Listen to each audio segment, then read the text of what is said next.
What do we mean by conscious?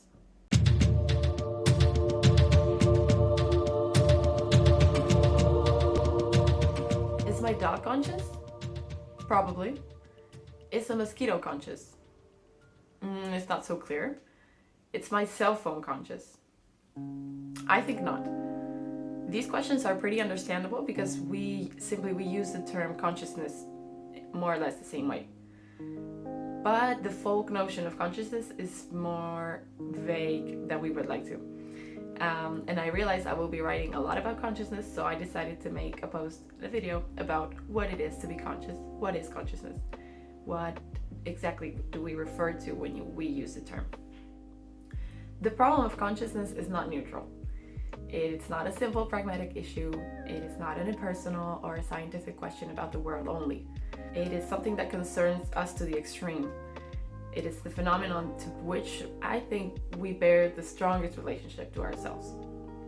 It is our experience. It is our nature. It is our existence. It is our prime reality. It is the sense of our lives. The reasons we act and live for are the things we experience, are the things we are conscious of. To be conscious is not the same as to think or to respond to the environment. To be conscious is not the same as mental. It is well known there are many unconscious mental activity going on.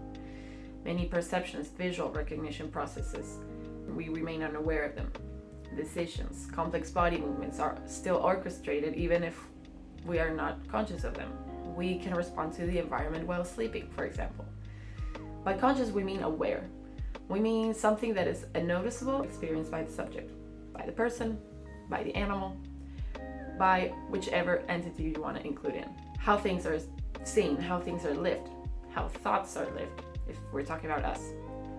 What it is like to have these experiences. That is to be conscious.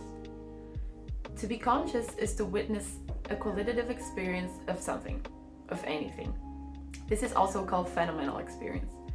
The standard way of defining consciousness is the following. If a living creature, or another entity, is conscious, that means there is something like to be that creature. There is a qualitative experience to it. There is an experience happening, occurring. There is an experience existing, being lived.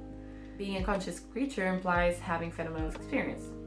And only then one can try to imagine herself living the consciousness of the other, thinking what it would be like to have that experience, to wonder what it is like to be such creature that is also consciousness, that also has consciousness, but it's not me. Say you arrive to an ice cream truck.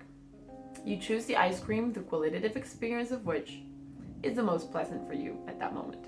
And you will choose according to the best conscious experiences of eating it, how the texture feels, how the flavor tastes, etc.